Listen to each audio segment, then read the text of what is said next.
It's good all day, fam. So back again for another day. And we're gonna get straight to it. Just jump right in. You already know the drill. We're jumping on a little earlier today because just wanted to go ahead and I feel like this was the best time for me to from best time today for me to get on. So I wanted to go ahead and just take advantage of that opportunity, not prolong it any further or try to postpone it. So I'm going to get on. So let's see.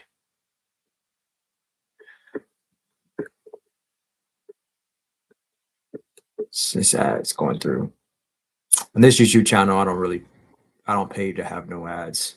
On my personal one, I have a premium, but on this one, I don't. But until then, this like, what's the point?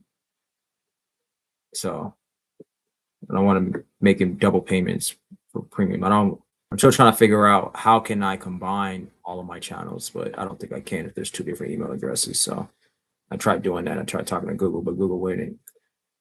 Google was no help. But let's get to it. Hold on.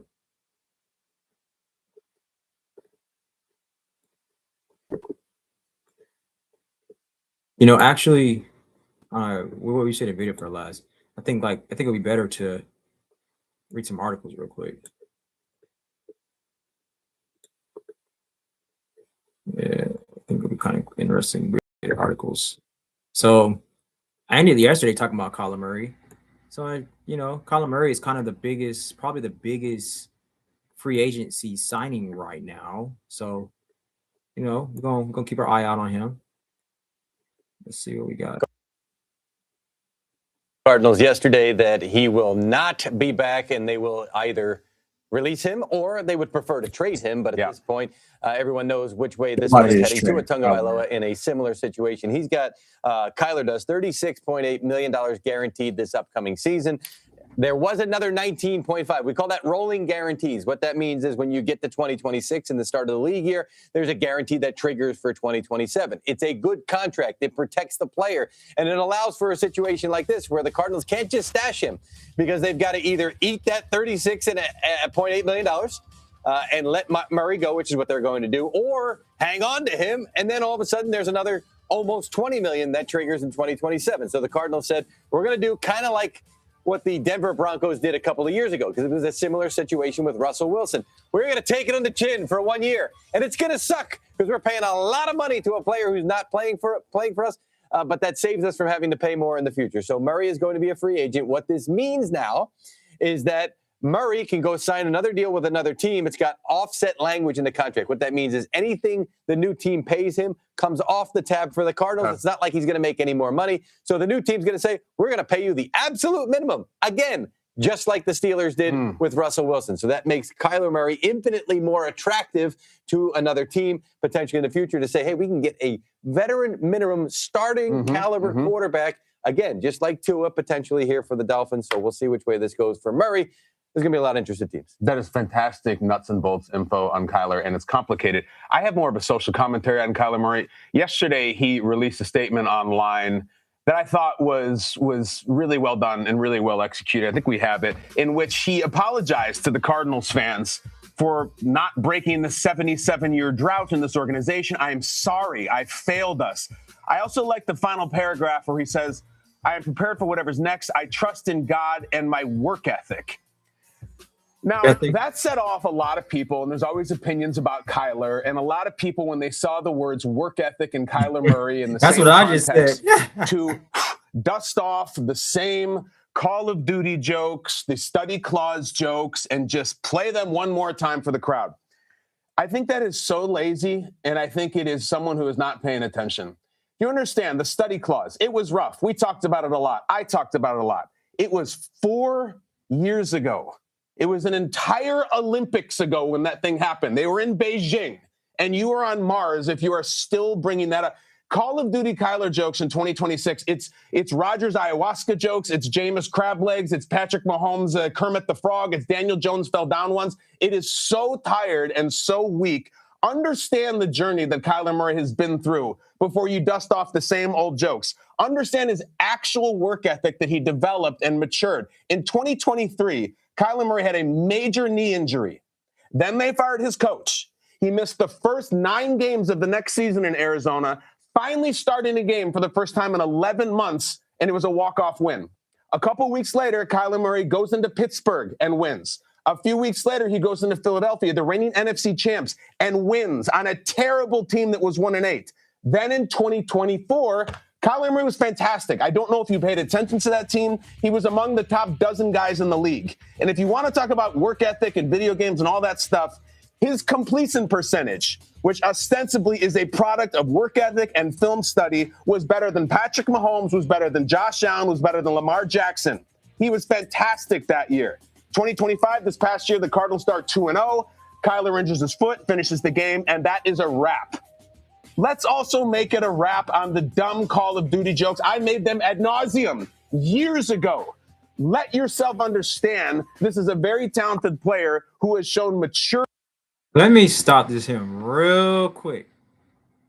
I think it's perfect when he's talking about mature. Okay. I think he brings up, what does he bring up? Quarterback percentage? I hate when analysts do this. Hold on. Let's also make it a wrap on the dumb Call of Duty jokes. I made them ad nauseum. Duty jokes. I made them. He was fantastic that year. 2025, this past year, the Cardinals start 2-0. Kyler injures his foot, finishes the game. Was better than Patrick Mahomes, was better than percentage, which ostensibly is a product of work ethic. Was fantastic. I don't know if you paid attention to that team. He was among the top dozen guys in the league. And if you want to talk about work ethic and video games and all that stuff, his completion percentage, which ostensibly is a product of work ethic and film study, was better than Patrick Mahomes, was better than Josh Allen, was better than Lamar Jackson. He was fantastic that year. 2025, this past year, the Cardinals start 2-0. Kyler injures his foot, finishes the game, and that is a wrap. Let's also make it a wrap. Okay. So he brings up his completion percentage. I'm not the one to talk about stats, but I am going to make. All right. This guy, he brings up. All right. How can I put this? So he brings up completion percentage. And like I said, I'm not the one to really talk about stats. So I'm going to make the effort to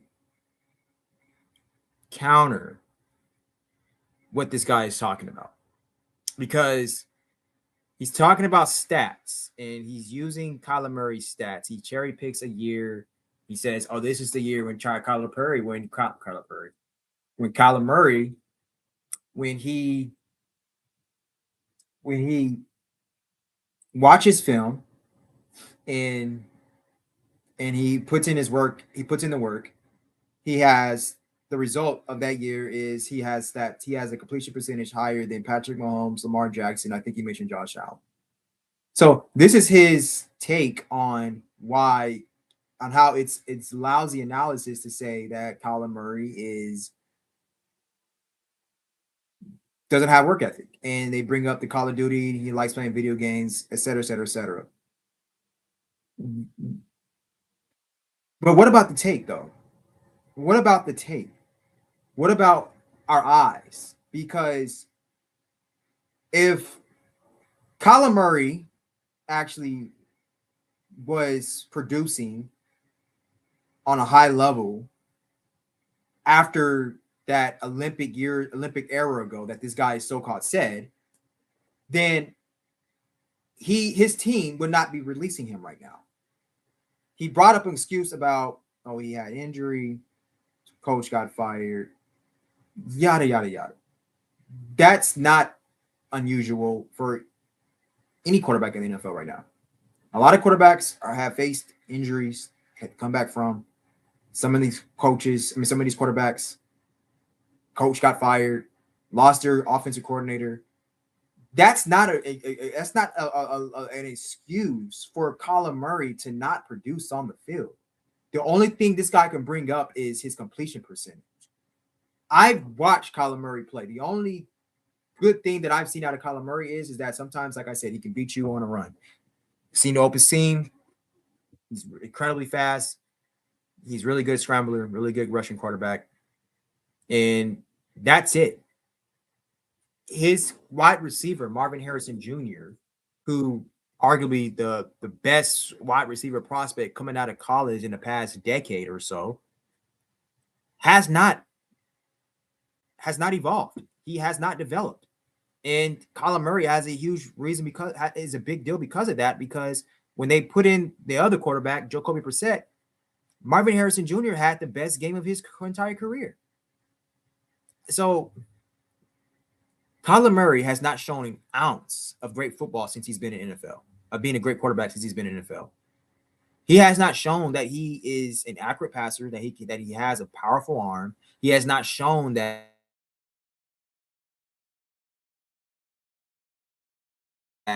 he's a leader. I don't know because I don't like it. I think his takes are a lot of brown nose type notion of a certain player, and which is okay because I don't know. It doesn't seem authentic. That's where I'm getting at. It doesn't seem as authentic because he says stuff that brings up stats, and then he just uses stats to support his argument. And I noticed that, like, I don't watch Good Morning Football a lot, but I've noticed that in his takes, of evidence of Kyler Murray improving or developing as a quarterback since he's been in the league. He has looked the absolute same. And we can go back and look, and I will, because I can't do it right now because I don't have the time right now. But yeah, I got to keep this video short too. But I will go back. We can go back and we can look to see what was the situation of Josh Allen, Lamar Jackson, and Patrick Mahomes when Kyler Murray were probably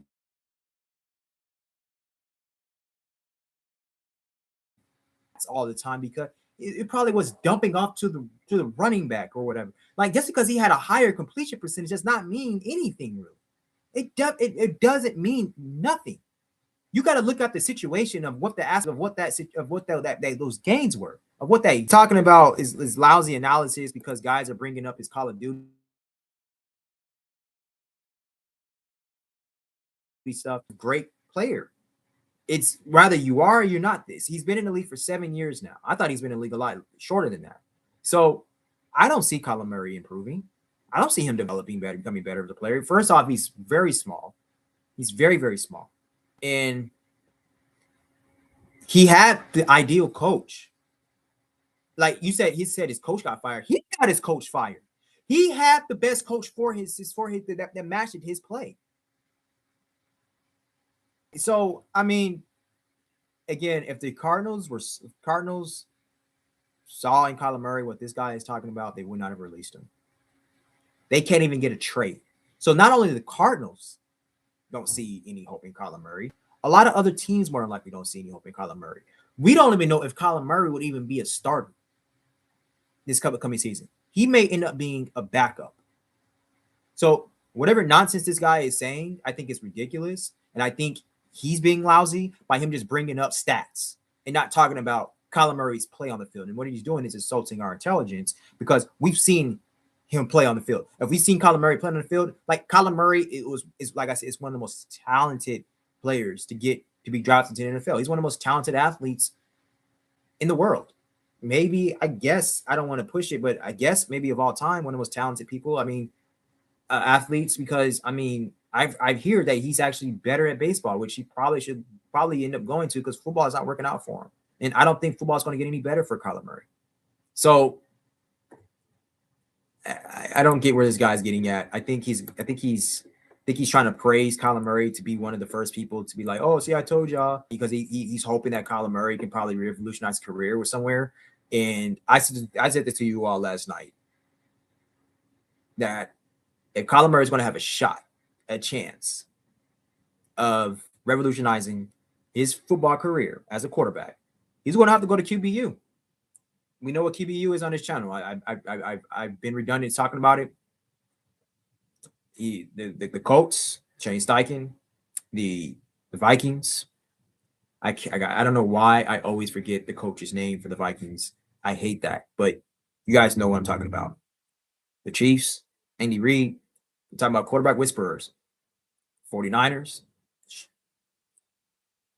Shanahan. And I never mentioned this team, but I think this could be part of quarterback university. The Rams.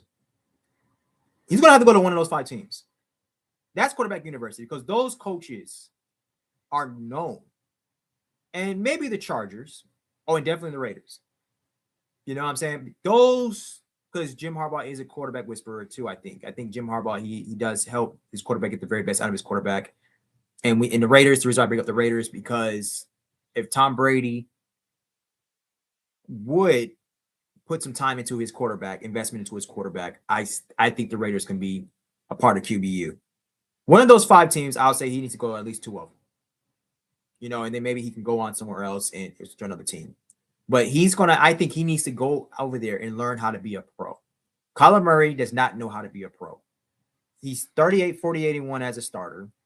He has been facing some injury problems. He's been benched. He's getting released by his team. It's not great players, great quarterbacks are not being released by their team. So what this guy is saying is nonsense. His only argument is that he had a higher completion percentage than Josh Allen, Patrick Mahomes, and Lamar Jackson. When Patrick Mahomes in the past few years, he's been at his lowest of his lows, the lowest of the lows. So whatever that guy is saying, it doesn't. So Patrick Mahomes doesn't even count. Josh Allen, Lamar Jackson, I gotta look into that. Again, like I said, situation matters. Situation matters. I'll just finish. Listen to more of what he's just doing. Rap on the dumb Call of Duty jokes. I made them ad nauseum years ago. Let yourself understand this is a very talented player who has shown maturity between very athletic player. Maturity between the lines. And listen, he's never going to play for the Cardinals again. He's never going to wear red. That is all dead. But if you're looking for a video game storyline, I'm looking for a Red Dead Redemption for Kyler Murray, and I think you should be too. Please get new material, and please stop with the jokes. Manti. Beautiful, KB, and you're going to talk about the redemption. I'll talk about the redemption. You talked about what he did. I remember when he was with D-Hop over there in Arizona. He brought that up on connection himself, between him and D-Hop, it was unstoppable. But looking into the future, what do I see in Kyle Murray? I look at a team like the Jets, a team that is desperate for. Like, my thing is like, what do you mean? Please stop with the jokes.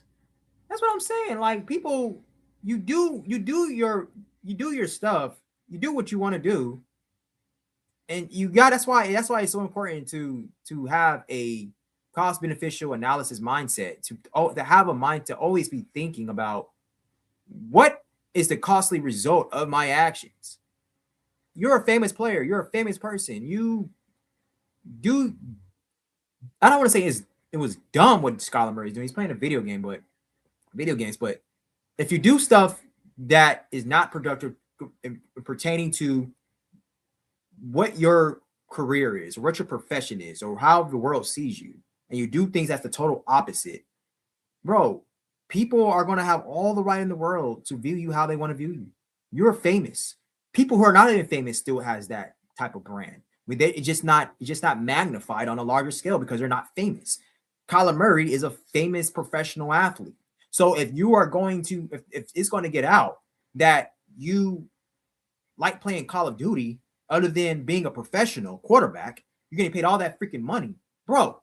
No, he deserves all the criticism in the world, and he deserves to be jokes like that, and that to be followed to him until he proves us otherwise. That's how that goes. So whatever this guy is saying, he can kick rocks and he can say that to himself. But I'm not gonna. I haven't been joking with Kyler Murray about that. I honestly can care less. Kyler Murray has never been that important to me to talk about Kyler Murray like that. I'm talking about him now because he's been released and it's hot news, and I'm building my channel. You get the point. But if you're going to tell people to stop joking him about that, that's up to Kyler Murray for people to stop joking about that. And the only way Kyler Murray is going to be able to shut people up, just like how any athlete will be able to shut anybody up, is by you produce on the field, you show out, show up, show out, produce. Nobody famous, nobody rich, nobody wealthy deserves any ounce of shortness of criticism at all.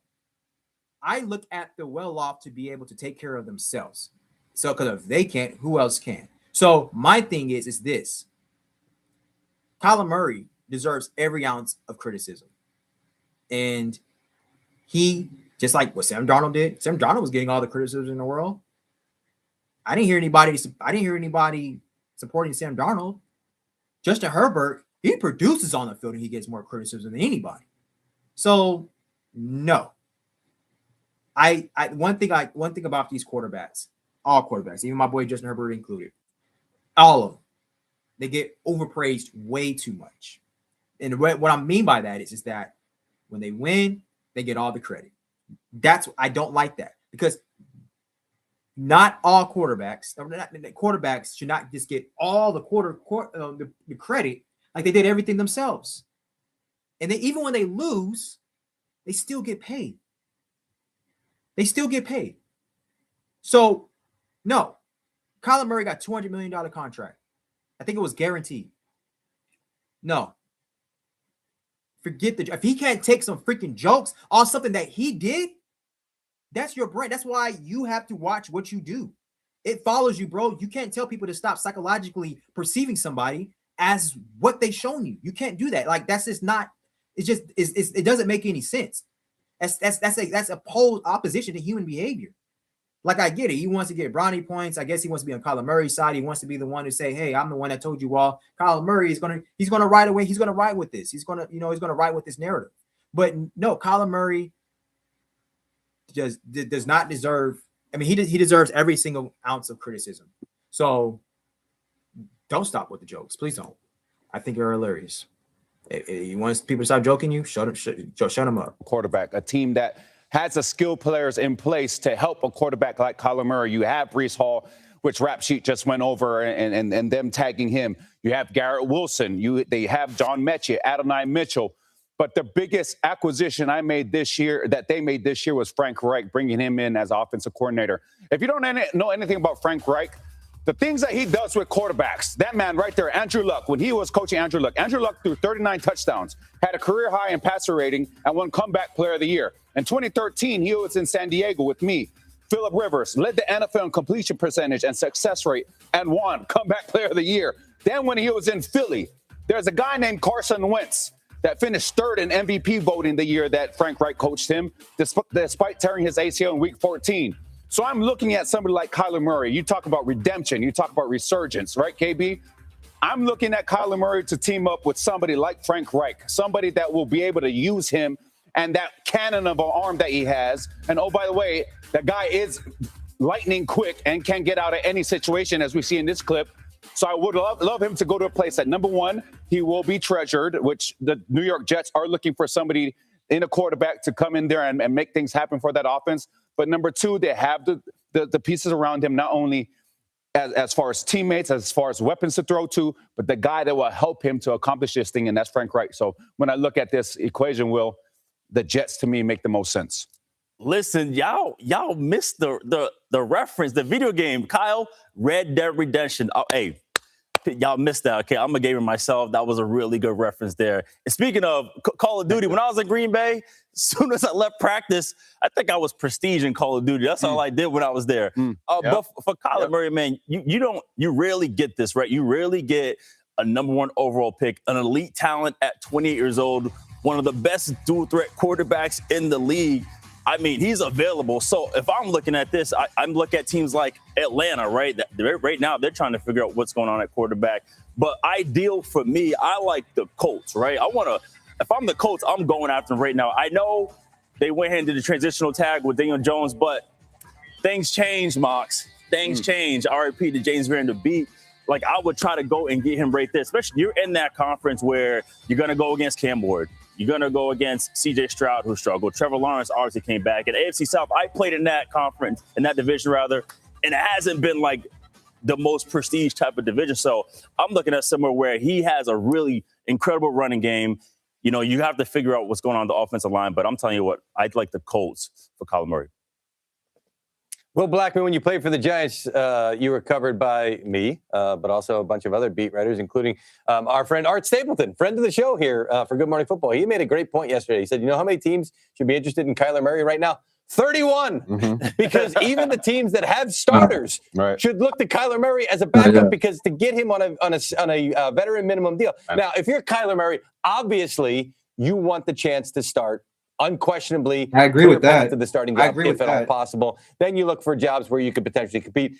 There's probably going to be a few backup jobs that Kyler Murray might look at the Rams, let's say, potentially, and go, maybe I want that job over a starting job somewhere else. I mean, there are infinite possibilities for Kyler Murray as he approaches this market. I'm telling you, there's going to be 31 interested teams, 32 maybe. I mean, the Arizona Cardinals may say, hey, come back. Yeah, why not? Your guarantee's gone. Now come back and start for us. By the way, there may be 33 because the Oakland A's, we may go outside of football. Now, see, that is a great, even past the studying stuff, you go back to the baseball reference. We can bring those back, Kyle. That's fantastic.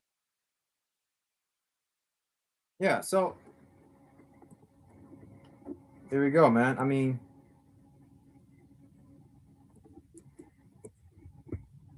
he mentioned it. He mentioned two teams. That's what I'm telling you. I know what I'm talking about. He mentioned two teams that I was like, I put into my own perspective of QBU of the NFL. This quarterbacks go to revolutionize their career. It will be awesome. I mean, if Kyler Murray, he's not going to obviously he's not going to play for. He's not going to go to all 5 of those teams. But if he can go to at least 2 out of those 5 teams in the next few years,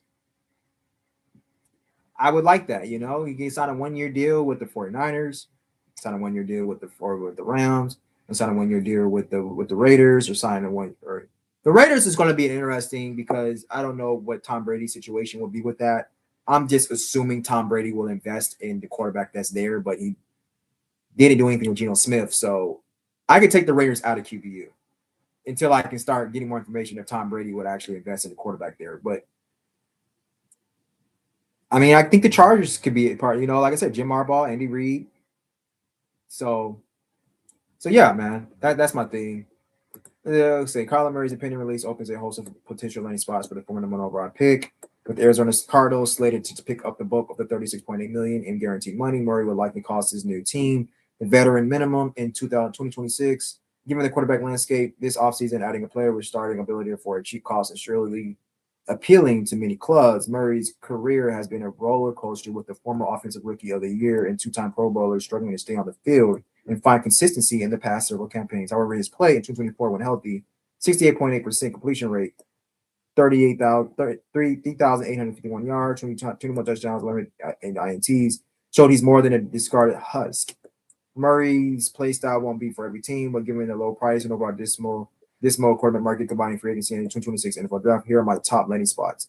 The Vikings, the price would be right for Minnesota, which must sign a veteran presence to push or take the job from JJ McCarthy, adding a single card with any 7 career starts, who is still just 28 and brings dynamic playmaking to Kevin O'Connell's, that's his name. Kevin O'Connell's offense would be ideal. Kevin O'Connell already helped, that's what I'm talking about, QBU. Helped rehab Sam Darnold's career and could do similar with Murray, who isn't nearly as far down the discarded pile as the former was when he got to Minnesota. Murray's completion percentage and ability to get the ball downfield would be immediate upgrades over McCarthy's scatter shot play. Justin Jefferson would give Murray a clear-cut #1 to force the feed like the quarterback did in the desert with DeAndre Hopkins. Murray could walk into Minnesota believing he's head and shoulders above McCarthy with the production to prove it. He'd also be playing with a trove of pass catchers and a quarterback-friendly offense. That's what I'm saying. QU, boy. A year 1 deal in Murray's injury history would keep the door open on McCarthy's future in Minnesota, something Kevin O'Connell has insisted upon thus far. Let's see. What is this? So New York Jets. I don't like this pick. I don't like this, so I'm not even going to talk about this. But it says New York Jets specifically quarterback needs to continue the last March gambit on Justin Fields yet to pay off.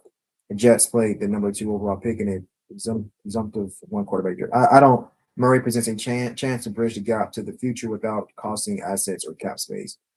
He might not offer the size new offensive coordinator Frank Reich prefers, but given the alternatives, he's the best bet in the market. Oh yeah, they're talking about Frank because I think he's actually a pretty solid offensive coordinator. I think, yeah.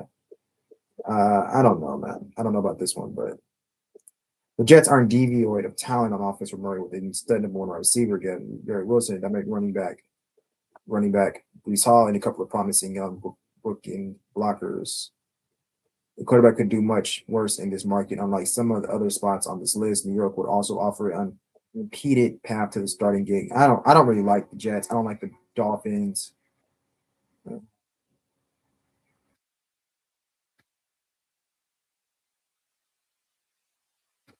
Starting Officer Jalen Waddle and Devontae A-Chain will be intriguing on paper. With the Dolphins staring at paying $99.2 million in dead money likely spread over the next 2 years on Tua's Tagovailoa. I still can't pronounce his last name. Contract. They need a cheap option to fill the gap. And like with New York, there is no other obvious answer at that rate. Miami could just ride out the season with 2025 seventh rounder Quinn Ewers taking snaps in a rebuilding year. They could chase Malik Willis if they can find the money. They could go after backup quarterback Duder as a stopgap. Then others options would be the experience of proven upside of Murray. The Dolphins' new brass keeps insisting on the plan to field a competitive roster in 2026, despite the challenges. Kyler Murray might not fit the size profile, but he is the best option available. Who doesn't want to play with Murray in offense? Who doesn't want to play Miami?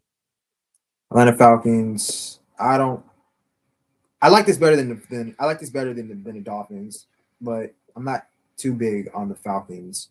On him going to the Falcons. They do got talent around. They do got a lot of talent, but Atlanta chasing Murray would be the latest indicator that the new staff isn't completely sold on Michael Penix Jr.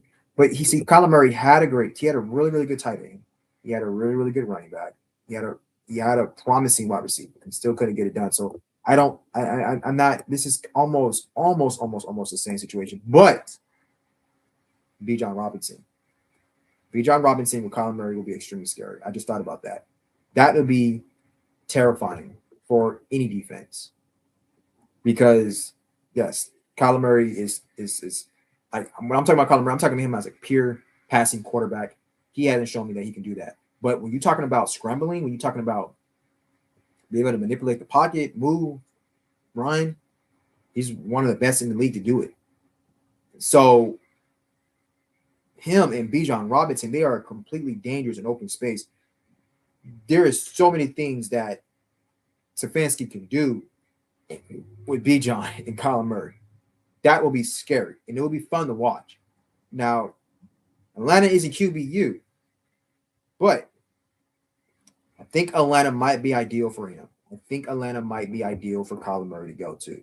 So outside of the QBU, quarterback university that I'm talking about that Kyler Murray should go to, Atlanta, that's the only franchise that I would be like, yeah, I would like to see that.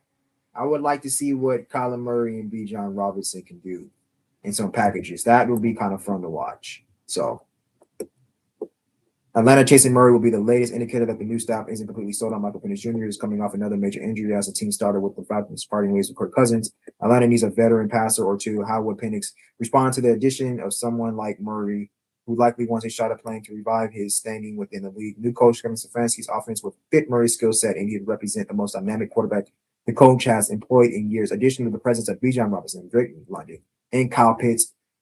And Drake London right now is better than Marvin Harrison Jr. So would give Murray weapons to produce. The price would benefit Atlanta, which doesn't have a ton of cap space to upgrade the roster, but with injury histories of both Murray and Penix, it'd also be a gamble. Yes, it would. Pittsburgh. The Steelers seem intent on waiting for Aaron Rodgers' decision on whether he'll continue to play. In the recent blast on their feelings about Will Howard seems intentional. However, they land on this list because, as we sit right now, quarterback remains in need. Signing Murray would be akin to Pittsburgh adding Russell Wilson for the veteran minimum after he was cut by Denver. So there is organizational history in making this sort of signing. I'm not convinced Murray would be a seamless schematic fit in Mike McCarthy's offense, but if Pittsburgh gets a sense Rodgers won't return, Kyler would be a one-year stopgap. He'd bring some versatility and excitement for Steelers fans who have been forced to watch a stodgy offense in recent years. At the very least, you can imagine Murray having moonshots to DK Metcalf for a season in Pittsburgh. And after watching the Steelers live in an offensive box last season, that will be a welcome sight. I'm not big on that. The Rams, we mentioned the Rams, and Murray seems no path to a starting gig. He could do worse than spending a year in the quarterback rehab facility in LA. We saw what 5 games under Sean McVay did for Baker Mayfield's career. That could be appealing for Murray. Los Angeles is in need of a backup behind league MVP Matthew Stafford with Jimmy Garoppolo hitting free agency. Stafford is returning, but before a 38-year-old playing player entering year 18, man, that's crazy. There are no guarantees, especially considering the serious questions about his back last summer. That's awesome. But that's awesome that he has been in the league for 18 years, 38 years old. I love it. Like that's dope. The presence of Murray's former coach Cliff Kingsbury on McVay's staff would also add a familiar face and someone who with institutional knowledge of the QB. Yes, again, I think this is only a landing spot if Murray doesn't get a shot at a starting gig. You could also add Detroit. I don't know, no, with Drew Petzing as a Lions' new offensive coordinator and the club lacking a reliable backup behind Jared Goff. Interesting. So I see that there is more news to get to on this. There's a lot of things that we can talk about on this. So I gotta end it here though, and we'll be back. Obviously, my focus is just to be consistent with this. Just every day is. He said I can give you something. You know, there's so much news out there to talk about, and depending on the time, I can be here on this. I could be on here 15 minutes to 3 hours, depending on the time that I have. So, but like I said, I'm more focused on just being on here, building this channel up, being consistent, getting it hot. So I thank you all. And if you want more, you know where to find, know what to do. Like, comment, share, subscribe. And we'll be back very soon, all day. Days out.